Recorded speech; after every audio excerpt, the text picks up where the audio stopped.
All right, ladies and gentlemen, welcome to Give Me Five. You've heard it said over and over by President Obama that he has signed fewer executive orders than his predecessors, George W. Bush and Bill Clinton, blah, blah, blah, blah, blah.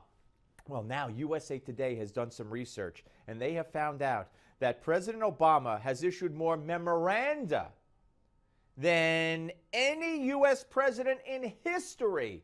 What's the difference? The difference is it's really just another word for executive order. It's different. So in addition to the executive orders, he's issued 198 memoranda, which is more than the 195 executive orders issued from his White House. Now I take you back to last July, and here's President Obama lamenting the fact that nobody will work with me, and then making his case for signing executive orders. Doesn't mention the memoranda, though. Watch. We know that if we do some basic things, if we make some basic changes, we'll see more jobs, faster economic growth, lift more incomes, strengthen the middle class. They are common sense things. They're not that radical. We know it's what we should be doing. And what drives me nuts, and I know drives you nuts, is Washington isn't doing it. Right, Washington won't do anything, so he's the king, he'll do what he can. Here's more. I can't stand by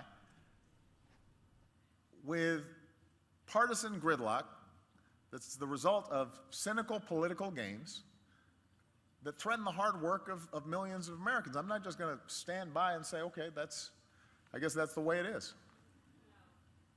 Whenever and wherever I have the power, the legal authority, to help families like yours, even if Congress is not doing anything, I will take that opportunity.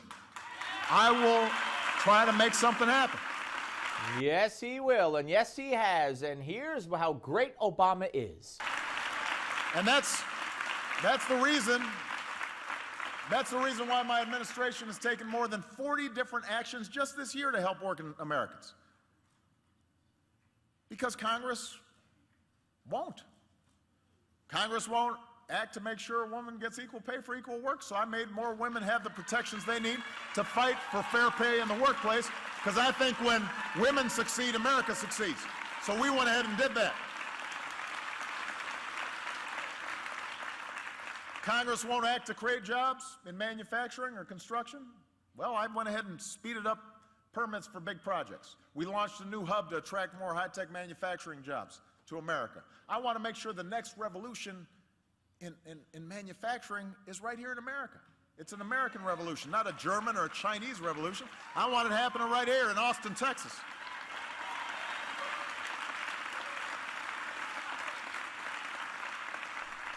Yeah, there he is, the President of the United States, and more.